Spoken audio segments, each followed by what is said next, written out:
అసెంబ్లీలో సీఎం రేవంత్ రెడ్డితో పాటు మంత్రులు, ఎమ్మెల్యేలు, ఎమ్మెల్సీలు సన్నబియ్యంతో లంచ్ చేశారు. పేదలకు సన్నబియ్యం పంపిణీ ప్రారంభించి ఏడాది పూర్తయిన సందర్భంగా అసెంబ్లీలో ప్రజాప్రతినిధులకు లంచ్ ఏర్పాటు చేశారు మంత్రి ఉత్తమ్ కుమార్ రెడ్డి.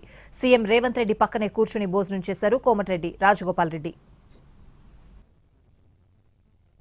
సన్నబియ్యం ఆలోచన తనదైనా దాన్ని విజయవంతంగా అమలు చేస్తుంది మాత్రం మంత్రి ఉత్తమ్ కుమార్ రెడ్డి అన్నారు. ముఖ్యమంత్రి రేషన్ షాపుల్లో సన్నబియ్యం ఉండడం వల్లే మార్కెట్లో సన్నబియ్యం ధర 45 రూపాయలకు పడిపోయిందని అన్నారు. కల్తీలపై ఫోకస్ పెడతామన్నారు సీఎం రేవంత్ రెడ్డి. హైడ్రా మాదిరిగానే కల్తీ కట్టడికి ఒక వ్యవస్థ తీసుకొస్తామని చెప్పారు. హరీష్ రావు కాలనాగు కంటే ప్రమాదకరమని, ఆయనతో జాగ్రత్తగా ఉండాలన్నారు సీఎం రేవంత్ రెడ్డి. రావణాసురుడు ఉండడం వల్లే శ్రీరాముడికి ప్రాధాన్యత దక్కిందని, అలాగే కేసీఆర్ ఉండడం వల్లే తనకు గుర్తింపు వచ్చిందని అన్నారు.